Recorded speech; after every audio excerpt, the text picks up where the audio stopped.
Good morning. Welcome to the 2024 Amplify Growth Summit.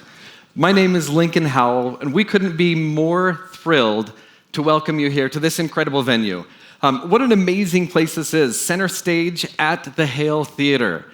We have an incredible world-class lineup of speakers to share with everyone today, and that's really only possible as thanks to the sponsors behind this event. So we would like to take a moment especially to recognize and thank each of our elite sponsors today. We have Colliers, the CUI Group, Key Bank, Peisner Johnson, the sales tax people, Ramp, and Ryan. Thank you to each of our elite sponsors. Now, throughout the day, you'll actually see some short 2-minute videos highlighting some of the ways that these sponsors have helped their clients to grow. Now, additional valued sponsors include Blue Sky, Ceratax, Film Lab, Fullcast, GPS, Max Connect Digital, Peterson Rogers Wealth Management, and Tanner. We'd like to really thank each and every one of our sponsors for helping make today possible and bringing this incredible experience to each one of you here today. So once again, thank you to all of our sponsors. Now you'll see they are set up out in the foyer, and we encourage you to get to know them, spend some time at their booth, and don't forget to pick up the swag. There's some incredible things out here today that we want you to be able to go home with. Some of you have scheduled some one-on-one strategy sessions. There's a sign just outside in the foyer pointing upstairs to where we have some extra seating for the meals. That's where the one-on-one sessions will be taking place throughout the day. So just follow those signs to be able to find those individuals for your strategy sessions. Now today, Amplio is excited and proud to announce the acquisition of Stage Marketing. Stage Marketing is an incredible business that was actually founded by Amy Osmond Cook, someone we'll get to hear from a little bit later on today. And Stage Marketing brings fractional marketing teams together with the Amplio fractional marketing executives. It's a perfect marriage of strategy and execution. And so we encourage you to take an opportunity to speak with some of the members at the Amplio booth to learn more, or seek out our partners, our marketing partners, Joe Grover or Courtney Osborne.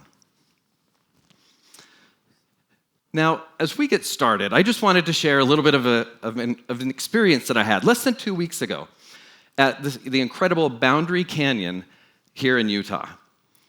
It was a chilly 54 degrees when we had 3 lawyers, 2 CEOs, and a BYU student start off on the trailhead. Now, as a University of Utah grad, I'm itching to turn that into a joke somehow, so I'm open for feedback here on that one. So we start walking down this trail, and before any time had passed at all, we were met with these incredible views. The vibrant fall foliage, it was just extraordinary. The hike was delightful. It was steady, it was downhill, couldn't have asked for a better morning. And as we continued, within about an hour, we were met with these incredible views of Boundary Canyon. It was one of those moments where you just had to pause and think, how grateful are we to be in such an extraordinary place with great people? As we continued down this canyon, we were able to see some incredible colors, textures, and smells. We were hiking in a place that really had been hardly touched by man for thousands of years. There are not many places of those left on Earth. And so we continue to hike through and experience just the wonders of this natural world. And as we continued descending in this wonderfully temperate 70-degree weather, we eventually find ourselves in canyons where there's icy cold water, fish swimming, and we continue to march our way down this canyon. And as we descend, these towering stone walls are growing on either side of us. But as with all hikes, you eventually reach a point where what comes down must go back up. And so we had to then start the second half of this hike. By the numbers, the first 3.5 miles was a steady downhill where we lost about 2,000 feet in elevation. And so now it was time to begin the return trek of another 3.5 miles, this time reclaiming those 2,000 feet of elevation. And so we began up this log of a very steep slope. Though the conditions weren't the same as when we started. It wasn't as pleasant. It wasn't that nice downhill, gentle slope. Instead, what were we met with? We were now, 4 hours later, in the middle of the midday sun, nearly 100-degree temperatures, exposed on the slope. Prickly pear cacti everywhere you would want to set your hand to be able to steady yourself. And the shale and the loose soil would mockingly take back most of every step that you took as you climbed up this hill. So for 2 hours, we continued to work up that slope. And eventually, with energy getting depleted, water running low, muscles starting to cramp, but an incredible team sharing gear back and forth, we found our way up toward that first stop, that plateau. And at the top of that plateau, we found ourselves in a labyrinth of old logging roads crisscrossing the slopes. And on the sides of these logging roads, you would find peppered some old trucks and gear that would just add an incredible experience to this walk through nature. But before too long, tired, exhausted, we found ourselves at a crossroad. This crossroad was not showing up on our maps. Our maps weren't granular enough to show this level of detail. We had no cell phone coverage. Our location services were not functioning. At best, they were showing where we might have been an hour before. And even if we had a compass, we didn't know exactly where we were, and so it wouldn't have helped us to pick that next route. And in that intersection, we looked around, and I kid you not, this sign is standing there next to one of those roads. And I thought, where have you been my whole life? I have needed the easy way out. And so here we have this great group, and we debate. We talk about it. There was some campaigning for, we've got to take the easy way out. And eventually, we all settle. Okay, this is the path we're going to take. We're convinced that that's the route we need to continue on to return back to our vehicles. The funny thing is that as we proceeded down that easy way out, one of our group members was still unsettled. He continued to stew and noodle and observe the terrain and look for even pixel-level changes to those locations, and eventually became convinced that that was not the right way.